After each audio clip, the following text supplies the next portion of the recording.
for level 2 for heel pain, we're basically going to do the same exercises with some variation, but progressing them all. So for heel rises, before we did 2 feet like this, and now we're just gonna do 1 foot heel rises. So again, when we're doing 1 foot, we don't wanna bend the knee. We really wanna keep it straight and go up and down on the toe as many times as we can. And we can compare how many you can do on the left to how many you can do on the right. And those 2 numbers should be equal. The next exercise is a stretch that we did in the chair, but we're gonna do that weight bearing now. So we did this before in the chair by bringing the toe up and the heel down. So we're doing that same thing.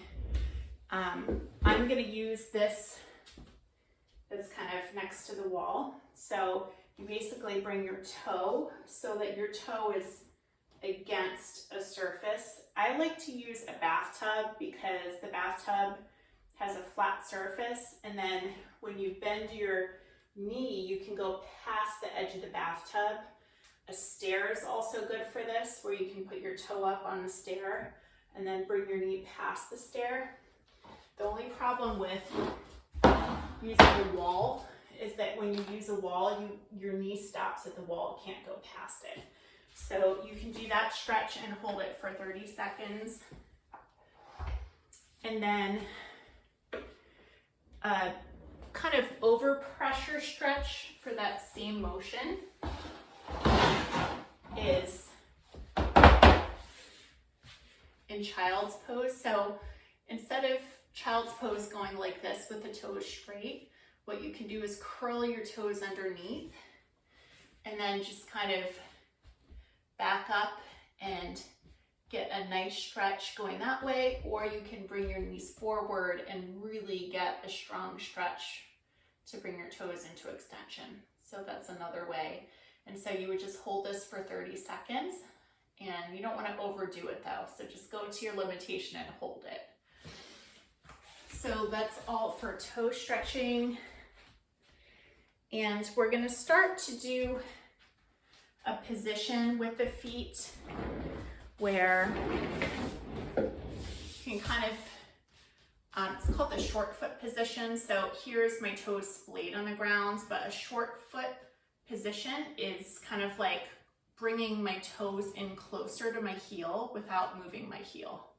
So your foot might actually cramp up when you try to do that because those muscles aren't used to working. I'll show it from this side. You keep your heels exactly the same place. And it's almost like you decrease your shoe size by bringing your toes inward like that. So you can practice that and then see if you can hold that position with your feet and then keep holding it as you stand up. And then keep holding it as you weight bear on one side and balance.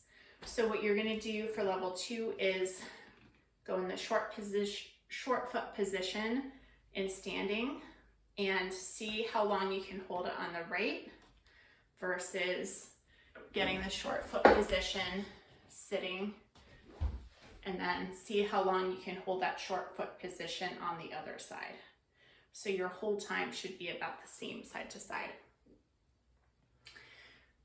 And that is it for level 2, and we'll go on to level 3.